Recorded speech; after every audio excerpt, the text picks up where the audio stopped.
Good morning po sa lahat. Isa pang muli ito na ating daily Bible blessings. Pamagat po ng ating aring umaga ay ang tungkuling magtuwid sa iba. Ang tungkuling magtuwid sa iba. Kapag tayo meron po nakita na isang mahal sa buhay, kamag-anak, kaibigan o kapatid sa panampalataya na nagkasala o numuhay sa kasalanan, ano po bang ating dapat gawin o sa kanya? Maribang ating baliwalain ang ating nakitang kasalanan o pagkakamali. Hindi maminamahal. Dapat tayong magsikap na ituwid siya. Sabi nga sa Galatia 6:1, mga kapatid, kung may makagawa ng kasalanan, kayong pinapatabayan ng Espiritu ang magtuwid sa Kanya. Gawin ninyo iyon ng mahinahon at mag-ingat kayo, baka kayo naman ang matukso.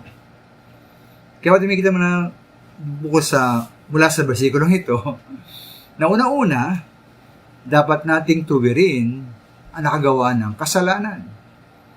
Dapat natin hindi maaring baliwalain. Dapat siyang tuwirin. Dapat tayong kumilos. Asikaping ituwid ang nagkasala. Ikalawang minamahal, dapat naman tayong magtuwid ng wastong paraan. Ayon po sa teksto, din dapat gawin ito, ang pagtutuwid, ng mahinahon. Sa paraan na hindi makapinsala at sa halip ay dapat magtaguyod. Di ba dapat gawin ito, ang pagtutuwid, na may mabuting layon, ang makatulong at sa mabuting paraan, mahinahon at may pag-ibig. Sabi nga sa Efeso 4:15, na ang pagkasalita ng katotohanan ay sa diwa ng pag-ibig. Ngayon po, kung sakaling tanggihan po ang ating pagtutuwid sa kabila ng ating mabuting layon at mabuting pananalita, huwag tayong magtaka o manghina. Ngayon nga po sa Kawikaan 12:15, ang akala ng mangmang ay siya lamang ang tama, ngunit handang tumanggap ng payo ang taong may unawa. Dahil po nila po ng tao ay marunong, nila at tao ay may unawa, hindi po lahat ay handang tumanggap ng payo at pagtutuwid.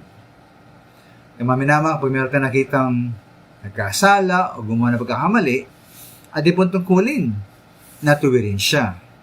Ganapin natin ang tungkulin na magtuwid sa iba.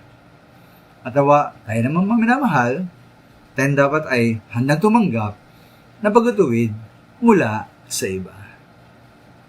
Maraming salamat po.